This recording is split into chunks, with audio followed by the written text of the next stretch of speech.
So today we have the OtterBox Symmetry for the LG V60 ThinQ 5G. All right, so this is an OtterBox. It's a nice, hard case. Still can twist it a little bit. I'm super strong, of course. That's part of the reason it can be twisted. If you're pretty weak, like I got a friend Tony, he's pretty weak. He probably couldn't bend it, but I can bend it. So this is for the LG V60 ThinQ. Terrible name, great phone. LG's not making phones anymore, but this is still a great phone that you could acquire. It's a really good looking phone too. I had purchased this cheap clear case. This one worked pretty good. It was like a PULEN or something like that. It was very inexpensive and it worked perfectly fine. However, I am still rocking the Samsung Galaxy Note 20 Ultra 5G. So since I'm giving this one to my son, I'm gonna put this on. It feels like it comes out, but I don't think it does. So I'm gonna put a firmer case on here. It just slides right in.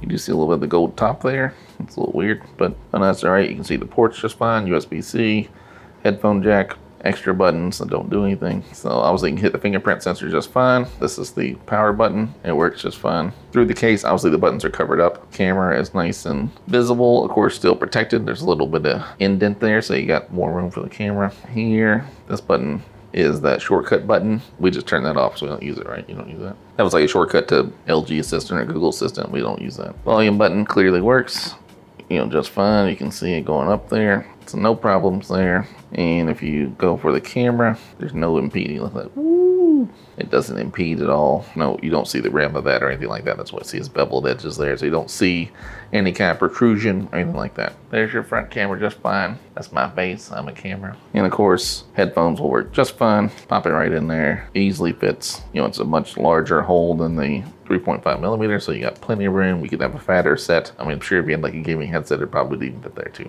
And it should work with wireless charging just fine as well. Here's a wireless charger. You can put it on. This light comes on, so it's good. And then this says it's charging here too. So works perfectly fine with wireless charging. Obviously USB-C will fit, no problem. Plenty of room, see it charging there. So it's a pretty good case. It's a good feel. It's not too slick. It'll still slide on the desk, of course, but it's not slick where it's gonna fall out of the hand. There's some texturing there, right? So it's pretty good. And it's gonna be sturdy. So I feel good about this. All right, thanks for checking me out.